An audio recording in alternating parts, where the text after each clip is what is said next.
আসসালামু আলাইকুম। ওয়ার্ডপ্রেস সিরিজের আরো একটা ভিডিওতে স্বাগতম। লাইট একাডেমির পক্ষ থেকে আজকে আমরা দেখার চেষ্টা করব একটা ওয়ার্ডপ্রেস ইনস্টল করার পরে ডিফল্ট ভাবে কি কি আমাদের অপশন দেয় সেই জিনিসগুলো আমরা দেখার চেষ্টা করব।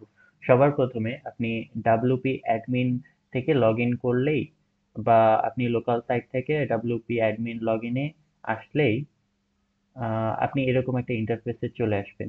এই ইন্টারফেসে অনেকগুলো অপশন আছে, যার মধ্যে ড্যাশবোর্ড, হোম যে অপশনটা সেটা ডিফল্ট, এই যা দেখতে পাচ্ছি হোমে ক্লিক করলে সেই জিনিসটাই আমরা দেখতে পাবো। এরপরে চলে আসি আপডেট সেকশন। আপডেটে আপনার থিম প্লাগইন যতগুলো ইনস্টল আছে সেগুলোর কোনো আপডেট আসছে কিনা সেই আপডেটগুলো দেখায়। আমার রিকমেন্ডেশন থাকবে কোনো ধরনের আপডেট থাকলে সেটা সাথে সাথে আপডেট করে নেন। এতে আপনার সাইটটা স্ট্রং হবে, ভালনারেবিলিটির ইস্যু কম পাওয়া যাবে, সাইট হ্যাকড বা কম্প্রোমাইজ হওয়ার সম্ভাবনা কমে যাবে। আর নতুন নতুন কিছু ফিচার পেয়ে যাবেন থিম প্লাগইন আপডেট করার সাথে সাথে। এরপরে চলে আসি পোস্ট। পোস্টে আপনি অল পোস্ট বলতে সবগুলো পোস্ট যতগুলো পোস্ট করা আছে আপনার সাইটে সেটা দেখতে পাবেন। এরপরে অ্যাড পোস্টে গেলে আপনি একটা নতুন পোস্ট ক্রিয়েট করতে পারবেন।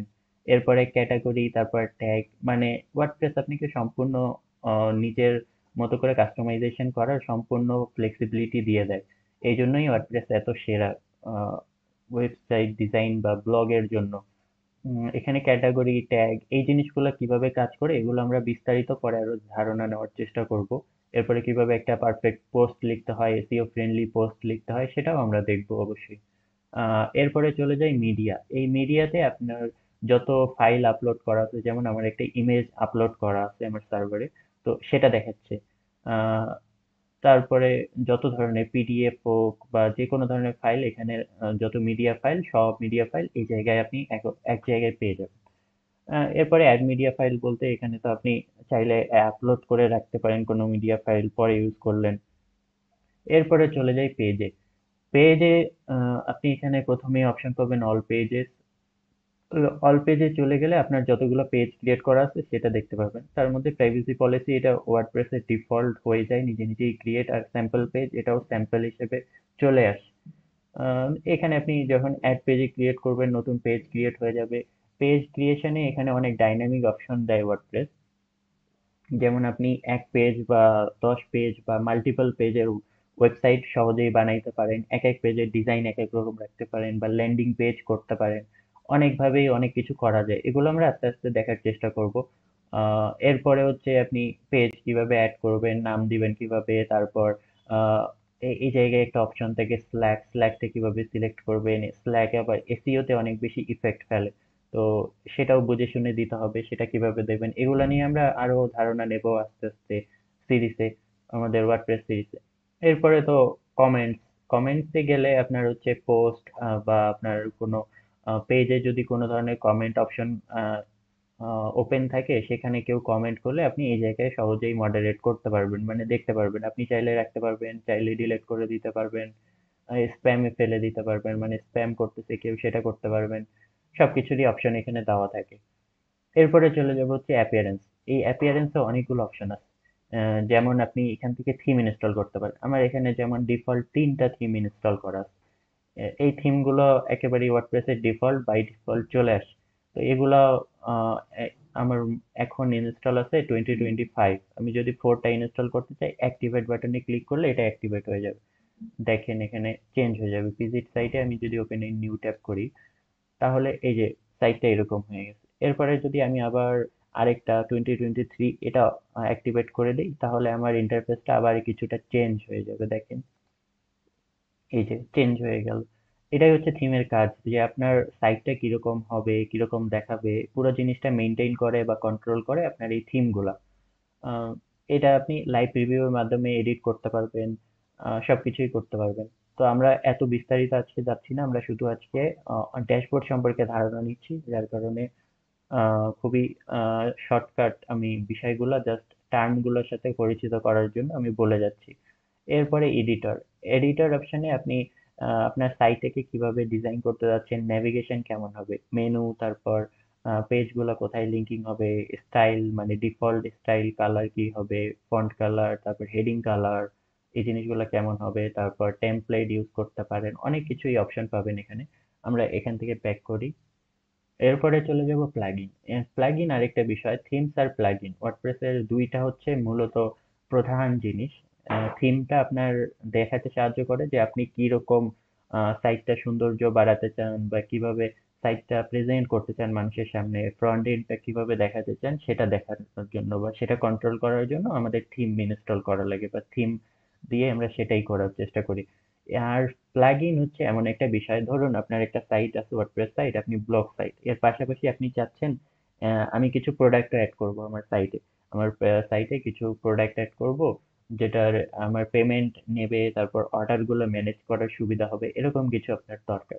তো সেটার জন্য আপনার আবার চলে যেতে হবে উকমার্স, একটা প্লাগইন আছে, সেই প্লাগইন ইনস্টল করলে সেটার কিছু বেসিক সেটিংস আছে, সেটিংস গুলো করলে আপনার ওয়েবসাইটটা একটা কি বলা যায় ই কমার্স ওয়েবসাইটে পরিবর্তিত হয়ে যাবে। এরকম আরো অনেক ধরনের প্লাগইন আছে যেগুলো ফ্রি অফ কস্টও পাওয়া যায়, অনেকগুলো পেইডও আছে। তো আমরা মূলত এই কোর্সে ফ্রি গুলোই দেখার চেষ্টা করব। এখানে আপনি সার্চ করলে অ্যাভেলেবল অনেকগুলো প্লাগইন দেখতে পাবেন, যেটা আপনার প্রয়োজন, যে ফিচার গুলো আপনার প্রয়োজন সেটা সেই অনুযায়ী আপনি একটা প্লাগইন ইনস্টল করে আপনি ফিচার গুলো ইউজ করতে পারবেন। খুবই সহজ। এখানে আপনি পপুলার, রিকমেন্ডেড অনেক কিছুই পাবেন। যেমন এই যে সবার প্রথমে পপুলার, এটা হচ্ছে এলিমেন্টর পেজ বিল্ডার। এটা নিয়ে আমরা শিখবো যে ড্র্যাগ এন্ড ড্রপ করে কিভাবে সাইটটা ডিজাইন করা যায়। এরপরে চলে যাই আমরা পরবর্তী অপশনে, ইউজার্স। ইউজার্স, অল ইউজার্স, আপনার সাইটে কে কে ইউজার্স আছে, মানে অ্যাডমিনিস্ট্রেটিভ বা যে কোনো ধরনের ইউজার যারা আছে আপনার সাইটটাকে ইউজ করতেছে বা লগ ইন করতে পারে, তাদের রোলটা দেখাবে, ইমেলটা দেখাবে, নেমটা দেখাবে। এই জিনিসটাকে আমরা আরো মডিফাই করতে পারি। যেমন আমরা চাচ্ছি যে একটা এলএমএস সিস্টেম বা একটা লার্নিং ম্যানেজমেন্ট সিস্টেম করতে, তখন দেখা যাবে যে আপনার রোল স্টুডেন্ট, তারপর টিচার, তারপরে মডারেটর, এই ধরনের অনেক রোল আপনি ক্রিয়েট করতে পারেন, সেটাও করা যায়। সেটাও আমরা আস্তে আস্তে দেখার চেষ্টা করব যে সাইটটাকে আমরা আরো অ্যাডভান্স কিভাবে করতে পারি। আপাতত জাস্ট ধারণা নেওয়ার জন্য আমরা করলাম।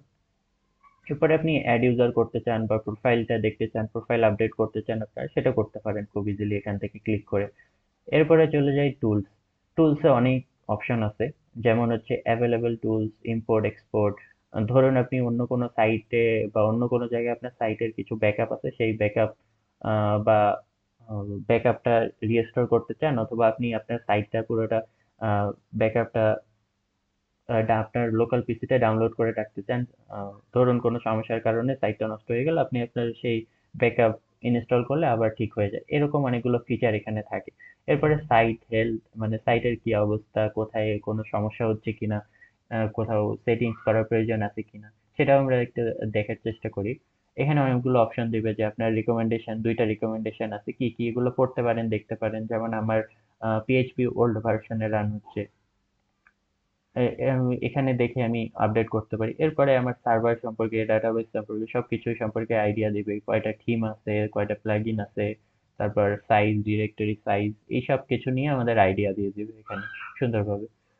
এরপরে আপনি চাইলে আপনার পার্সোনাল ডাটা বলতে আপনার নাম, ইমেল, এই জিনিসগুলা ইরেজ করে দিতে পারেন এখান থেকে।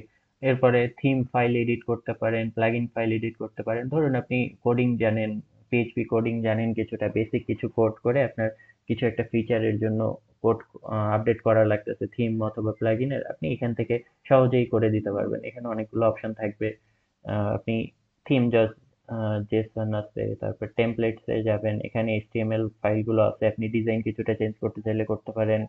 অনেক কিছুই আছে এখানে। আপনি থিম সিলেক্ট করতে পারেন, আপনি কোন থিমটা কাস্টমাইজ করতে যাচ্ছেন, এভাবে আর কি। প্লাগইনের বিষয়টাও সেম, আপনার যা যা ইনস্টল করা আছে, যে যে প্লাগইন গুলো ইনস্টল করা আছে সেগুলাই আপনার কাস্টম কোনো কোডের মডিফিকেশন দরকার হলে ওই প্লাগইন ফাইল এডিটরে চলে যাবেন, এখান থেকে আপনি এডিট করতে পারবেন। আমার এখানে নো প্লাগইন আর কারেন্টলি অ্যাভেলেবল, কারণ আমি একেবারেই নতুন সাইট ইনস্টল করছি, যার কারণে কোনো প্লাগইন ইনস্টল নাই, যার কারণে এই অপশনটা দেখাতে পারতেছি না। এরপরে চলে যাই সেটিংস। সেটিংসে অনেকগুলো অপশন আছে, যেমন জেনারেল। জেনারেলে আপনার সাইটের টাইটেলটা কি হবে, ট্যাগলাইনটা কি হবে। টাইটেল, ট্যাগলাইন এই জিনিসটা খুবই ইম্পর্টেন্ট এসইওর ক্ষেত্রে। যেমন আপনি এই যে সাইটটা ওপেন করলে এই জায়গাটায় যেটা দেখাবে, এটা টাইটেল প্লাস ট্যাগলাইন দেখাবে।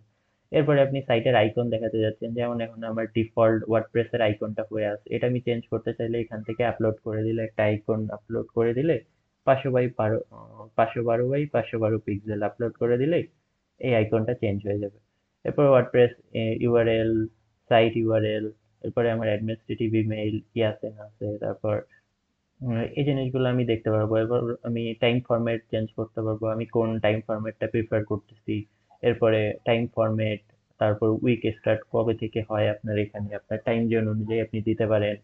তারপরে এখানে আরেকটা বিষয় আছে, যেমন আপনি এখান থেকে সাইটের ল্যাঙ্গুয়েজটা বাংলাও করতে পারেন, বাংলা করে ইউজ করতে পারেন। আপনার যদি ইংলিশে সমস্যা থাকে সেটাও সমস্যা না। এরপরে টাইম জোন আপনি আবার এখানে চেঞ্জ করতে পারেন, টাইম জোন আপনি কোনটা দিতে যাচ্ছেন, আপনার যেটা প্রয়োজন সেভাবেই কাস্টমাইজ করে নেবেন। এরপরে হচ্ছে রাইটিং, রাইটিং জায়গাটায় এখানে তেমন অপশন কম। এখানে এখানে অল্প কিছু অপশন আছে, যেমন ডিফল্ট পোস্ট ক্যাটাগরি, আপনি একটা পোস্ট লিখতেছেন, সেটা অটোমেটিক্যালি যদি কোনো ক্যাটাগরি সিলেক্ট না করেন, সেটা কোন ক্যাটাগরিতে গিয়ে পড়বে সেটা এখানে সিলেক্ট করা আছে, আনক্যাটাগরাইজ চলে যাবে। ফরম্যাট, পোস্ট ফরম্যাট, স্ট্যান্ডার্ডাইজ, তারপর অনেক ধরনের অপশন আছে। তো স্ট্যান্ডার্ডটাই বেশি ইউজ হয়, এটাই default by default set up করাই থাকে। এরপরে আপনি চাইলে ওয়ার্ডপ্রেসের একটা ফিচার আছে যে ইমেইল করে ইমেইলে আপনি কন্টেন্টটা দিয়ে দিবেন, এখানে আপনার সার্ভার সেট আপ করে দিবেন, আপনার কন্টেন্ট আপডেট হয়ে যাবে। তো এই জিনিসগুলো আমরা আস্তে আস্তে এক্সপ্লোর করার চেষ্টা করব। এরপরে চলে যাব রিডিং অপশনে। রিডিং অপশনে আপনি আহ, এখানে সিলেক্ট করতে পারবেন আপনার হোম পেজ হিসেবে কোন পেজকে দেখাতে যাচ্ছেন। আপনি আপনার লেটেস্ট পোস্টগুলোকে দেখাতে যাচ্ছেন নাকি একটা স্পেসিফিক পেজকে। আমি যদি দেখাই একটা স্যাম্পল পেজ, যেটা আছে একটাই পেজ আছে আমার, এই পেজটাকে আমি হোম পেজ হিসেবে দেখাতে যাচ্ছি, আমি সেভ করে দিলাম। এরপরে যদি আমি চলে যাই ভিউ সাইটে, রাইট ক্লিক করে ওপেন ইন নিউ ট্যাব, তাহলে আমাকে এই যে স্যাম্পল পেজের কন্টেন্টটা আমাকে শুধু হোম পেজে দেখাচ্ছে। হোম পেজে গেলেই এটা দেখাবে আমার। এই লিঙ্কটা দেখলেই আমার বুঝে যাইতে হবে যে আমি আহ, কোন একটা ডিফল্ট সাইটে আছে, মানে ডিফল্ট সাইট। এরপরে যদি স্ল্যাশ দিয়ে কোনো কিছু থাকতো, তার মানে এ পাশে কি কোনো কিছু লেখা থাকতো, তাহলে বুঝতাম যে না, এটা ডিফল্ট না, এটা আরো একটা ডিরেক্টরির মধ্যে ঢুকে অন্য কোনো পেজ অ্যাক্সেস করতেছে। এটা হচ্ছে বিষয়টা। এরপরে আমরা চলে যাব blog page show at most, মানে ব্লগ পেজ যদি আমি একটা ক্রিয়েট করি, সেই ব্লগ পেজে টোটাল কয়টা পোস্ট শো হবে সেটা এখানে বলা আছে। এরপরে ফিডে পোস্টগুলো কয়টা, কতগুলো দেখাবে, কি কি দেখাবে। আমি ফুল টেক্সট না রেখে এক্সেপ্টটা লেখা বেশি পছন্দ করি। যে এক্সার্ট বলতে আমি ওয়েবসাইটের জন্য যে মেটা ডেসক্রিপশন দেই, সেই ডেসক্রিপশনটা শুধুমাত্র দেখায়। এর ডেসক্রিপশনটা এমন ভাবেই লেখা হয় যেন পুরো পোস্টটা সম্পর্কে একটা ভালো ধারণা দেওয়া যায়। তো সেটা এক্সেপ্টটা থাকলেই যথেষ্ট, এতেই মানুষ বুঝে যাবে। এই জায়গাটা হচ্ছে সার্চ ইঞ্জিন ভিজিবিলিটি। এখানে যদি আপনি চেকমার্ক করেন, তাহলে আপনার সাইটটা সার্চ ইঞ্জিন ইন্ডেক্স করবেন না। আমার রেকমেন্ডেশন থাকবে এই জায়গাটায় কোনো ধরনের চেঞ্জ না করা। চেঞ্জ করলে দেখা যাবে কি আপনার সাইটটা ইন্ডেক্সিং হইতে বা গুগলে ইন্ডেক্স হইতে অনেক বেশি সময় লেগে যায় মাঝে মাঝে। তো এটা করার দরকার নেই, এটা এরকমই থাক। এরপরে ডিসকাশনে চলে যাব। ডিসকাশন বলতে আপনি কমেন্টের অনেকগুলো অপশন আছে, আপনি কাকে কমেন্ট করতে দিবেন বা দিবেন না, এরকম অনেকগুলো অপশন আছে। এই জিনিসগুলো আপনারা পড়লেই বুঝতে পারবেন, এটা নিয়ে আমি এত বেশি বলতেছি না। এরপরে অ্যাভাটার সিলেক্ট করতে পারবেন, আপনি কোন অ্যাভাটারটা দেখাইতে যাচ্ছেন। মানে এই জায়গায় আমার একটা ব্ল্যাঙ্ক হয়ে আছে, আমি যদি এই জায়গায় এটা গ্র্যাভিটার লোগো ইউজ করি, তো আমার এই লোগোটা চেঞ্জ হয়ে গেছে। এটাই। এরপরে তো মিডিয়া, মিডিয়া তো এর আগেও দেখছি। এখানে এই জায়গায় মিডিয়াটার কাজ কি, সেটিংস এর মিডিয়ার কাজ হচ্ছে আপনার ইমেজগুলোর সাইজিং সিলেক্ট করে দেওয়া, যে আপনার সাইজগুলো কত কত দেখাবে। এখানে বেশি নাড়াচাড়া না করাই ভালো। উম, এটা মোটামুটি একটা স্ট্যান্ডার্ড ফরম্যাটেই থাকে। Thumbnail size 150 by 150 pixel. আর মিডিয়াম সাইজ যদি কোনো কিছু অ্যাড করেন 300 বাই 300, লার্জ সাইজ 1024 বাই 1024। এটা ডিফল্ট এরকমই থাকাই ভালো, এটাই ভালো লাগে। এরপরে হচ্ছে পার্মালিঙ্ক। এটা একটা ইম্পর্টেন্ট জিনিস। আপনি আপনার লিঙ্ক গুলাকে কিরকম অর্গানাইজ রাখতে চাচ্ছেন। যেমন মনে করেন আপনি পোস্ট নেম হিসেবে আপনার রাখতে যাচ্ছেন পুরোটা, লিঙ্কটা এরকম দেখাবে। আপনি ডেট হিসাবে বা একটা প্লেন টেক্সট হিসাবে আপনি একটা কোডেড বা নাম্বারিক একটা ইউআরএল ইউজ করতে যাচ্ছেন সেটাও করতে পারবেন। আপনি মাঝখানে ডেট রাখতে যাচ্ছেন কত তারিখে পাবলিশ হলো, তারপরে এই বিষয়গুলো সবচেয়ে বেশি ইউজফুল হয় নিউজ মিডিয়া এ ধরনের ব্লগের জন্য। তো আমরা যেহেতু নর্মাল কোনো ব্লগ নিয়ে কাজ করব, আমরা চেষ্টা করব যে পোস্ট নেম এটাই সিলেক্ট রাখার, এতে সুন্দর হয় ইউআরএলটা। আপনার পোস্ট নেমটা জাস্ট আমরা যে স্ল্যাগ সিলেক্ট করে দেবো ওই স্ল্যাগ থেকেই পাবো। এরপরে ক্যাটাগরি বেস, টপিক বেস, মানে এখানে যদি আপনি এই লেখাটা পড়েন তাহলেই বুঝে যাবেন আসলে কি বোঝাইছে। আপনি যদি এখানে ক্যাটাগরি লিখেন, তার মানে এই জায়গাটায় ক্যাটাগরি হয়ে যাবে, এই জায়গায় ক্যাটাগরি লেখা হয়ে যাবে। এই জায়গায় যদি ক্যাটাগরি লেখেন তাহলে এই মাঝখানে কি লেখা দেখাইতে চাচ্ছেন আপনার সাইটের ডিমান্ড অনুযায়ী আপনি লিখতে পারেন। এখানে ধরেন আপনি একটা কুপন ওয়েবসাইট বানাচ্ছেন, তো এখানে আপনি কুপনস নামে একটা অপশন দিয়ে দিলেন, দিয়ে আপনি অনেকগুলো কুপন ইউজ করলেন, তাহলে এটা বুঝতে সুবিধা হয় যে না এই ইউআরএলটাই আমি গেলে কি পাবো।